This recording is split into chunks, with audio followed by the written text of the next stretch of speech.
Hi guys, Zach here with another Command & Conquer Red Alert video. In this game I'm playing a 2v2 match on the map Cold Pass. For those of you who don't know the map, it's quite a long map. One team's on the left, one team is on the right, and there's quite a lot of ore and a lot of cliffs. I don't recognise the names of the players I'm playing with. They could be total novices, they could be pros, for all I know. So the plan for this map, one of the most important things is base expansion. What you have is you have a very long map and you have lots of ore patches spread right across it. And what I'm going to need to do, I'm just killing that infantry there that was coming to my base. What I'm going to do though is I'm going to need to spread my base out to make use of all those different ore patches. And the longer the game goes on, the more important expanding your base will become, because eventually, of course, the ore around your base is going to run out, and it's not really. You can see there's not that much of it.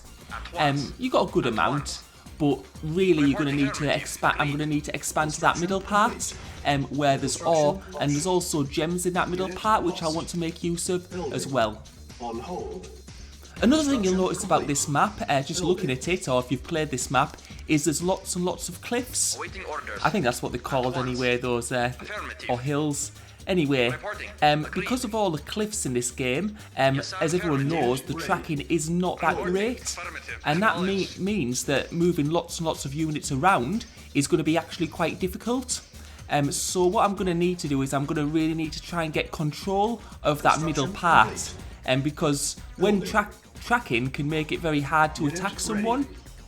And it's not the easiest map to attack people because of these like narrow bits where you get bottlenecks and all the cliffs which make it hard to move large amounts of units. Now you can see he's just bringing that light tank there. He's not aiming to really attack me or rush me, he's just aiming to scout, which of course is good for him, because he now knows whether it's worth attacking right now or whether he should wait. And he'll also be able to see where my buildings are, the important ones, so he can make a decision about which side he's going to attack me from, and if he wants to rush my construction yard or something. So he's got a bit of information, and we can see my allies down there, they seem to be making a move. Yeah, so obviously my allies have built up quite quickly. Hopefully they haven't compromised my economy.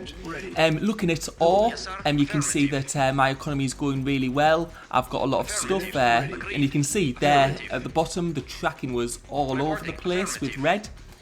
Anyway, what I'm going to do now is I'm going to make a slight move at the top right, because what I don't want to happen is I don't want the top right team to go down to help their allies while red attack yellow, and you can see what's happening there.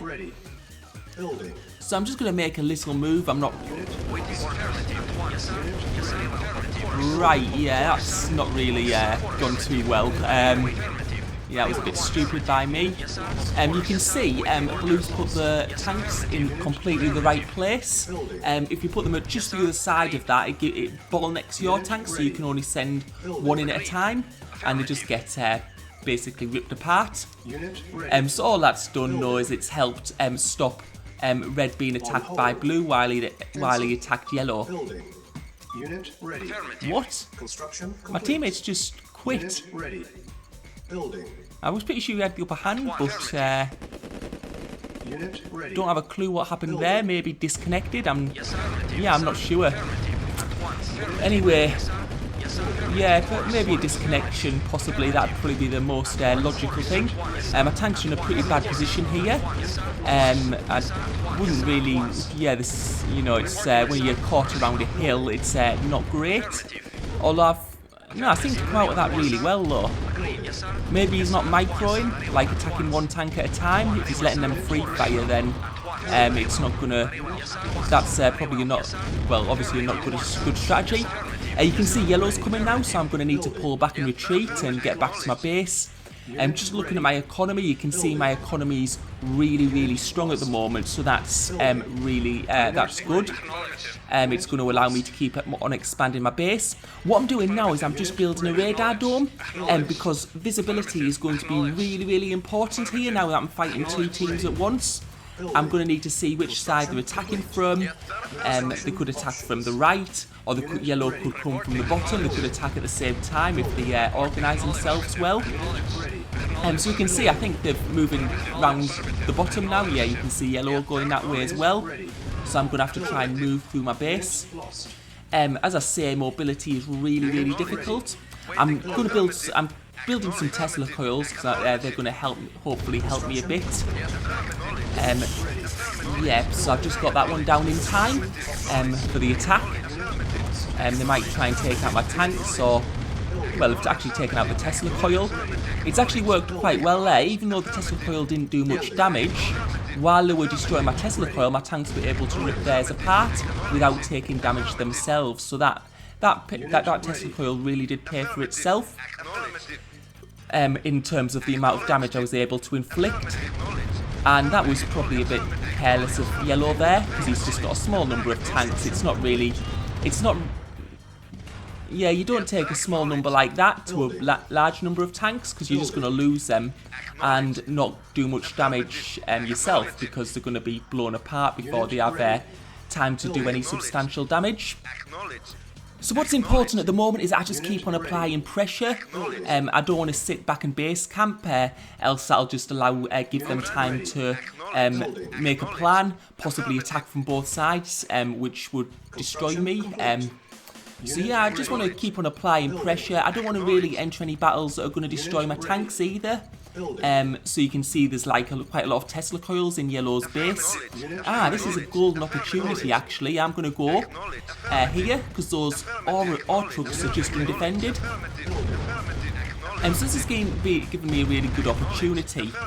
And what you can see is that blue and yellow, they haven't expanded at all. The bases are right where they started.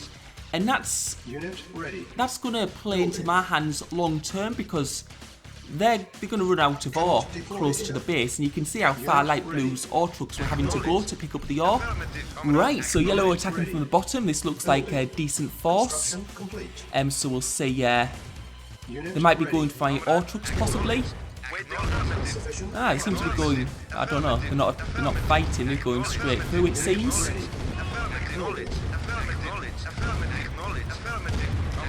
Right, so they seem to, yeah, they just keep... they're going for my construction yard, but... Yeah, I don't think it's not going to go. Yeah, yellow one thing I can say about yellow is they seem to be wasting an awful lot of tanks by doing moves that are not really necessary and not doing much damage. Right, like blue's there returning a favour. You can see he's just destroyed my ore trucks. I've just done that to him, so... fair dues. Yeah, and as I said earlier, you really want to control that middle part, because he's ran out of ore in his base. I'm quite lucky. Well, I can expand downwards as well and use my teammates' ore. But yeah, expanding that middle is important. I didn't really want to do that actually. I wanted to group up and then attack, but the way unit tracking goes, I've lost a few more tanks than I would have liked here. I will win it because I've just got superior numbers, but it was a little costly, that encounter for me. Really didn't need to be that bad. So what I'm going to do is I'll just take out his other ore truck right now, and that's going to hurt him quite a bit, because I don't think he's got a huge amount of ore left in his top right corner. As you can see, I'm now out of ore, pretty much, because of what light blue did to my ore trucks in the middle. And you can see I'm just going to have a little breather at the moment and build back up my base. You can see I'm still expanding to the right, just to make it getting closer and closer to that ore patch, so my ore trucks have to travel a shorter distance. So I'm in a good position, I'd say, right now. It's actually made this game a lot more fun, actually, my teammate getting disconnected or whatever happened there. Now, I'm not saying I want people to quit or disconnect when they're playing with me. I don't want to be logging into Red Alert next week and people quitting and saying, but Zach, you said it makes things more interesting. Just this match in particular, because of the relative skill levels of the players, it's made it quite a fun match. As you can see, my economy is back on track now, and my ore's increasing again, so it's going to be about time for me to attack. By the way, aftermath units are switched on, which is why I haven't been building any more war factories, because when you have aftermath units switched on, you don't get any build speed in bonuses after you have a couple of war factories. I'm just going to need to group my tanks together before I attack. I don't want to send them in one at a time, else they'll just get minced. We're going to go for light blue first. The reason I'm going for light blue first is because yellow has Tesla coils, and if I attack yellow and light blue help, I'm probably going to lose all my tanks by doing that, because Tesla coils are very, very effective. So I wanted to fight them without any base defences, and that's why I'm going for blue, because what can happen is if your offensive fails, they can always go for the counter attack. And I'd be quite weak if... So this was probably the right decision to go for their base. Strangely enough, they only had one war factory. I don't know if they know about the build speed bonus. They might be new to the game, I don't know. They seem to have quite a good start though. And you can see the base is very, very compact, which it's okay for the start. But as soon as the ore gets further and further away, when you use up the local ore, that's going to make it a lot harder later on, which is why they weren't able to turn out the number of tanks they probably needed to. That's interesting. Yellow have now gone for air. And they've also took out my construction yard, which I am still in the... I think I'm in a much stronger position because I've got so many tanks. I'm going to have to build some rocket soldiers just to make sure they don't take out the war factories, because if they do somehow manage to survive, they could then attack me if I wasn't able to build any tanks or any more buildings, and it would be game over. So I'm just sending my tanks over. Unit ready. Yeah, they've only got 2 aircraft at the moment, which isn't a big problem. I'll just leave my rocket men there. They've only got 1 plane now anyway, and they're probably going to have to build other stuff as well. Yeah, you can see they've got quite a few Tesla coils, and Tesla coils and tanks make a very, very good combination, a very strong combination. What they should be doing is they should be putting the tanks in front of the Tesla coils, because Tesla coils do a lot of damage, and yeah, this is a bad move from them, a bad move from yellow, because what they've done is they've allowed me to fight the Tesla coils without fighting the tanks. If they put the tanks in front, they could have done an awful lot of damage, and I've managed to get the construction yard, which has I'll stop them building anymore. I'm just taking out that ore truck and pulling back. So now that I've got a construction yard, the maximum number of planes they're going to be able to build is going to be 2. And you can see I've got a load of tanks back there. I'm also building some shock troopers, because shock troopers are very, very strong. You could see yellow had some of them.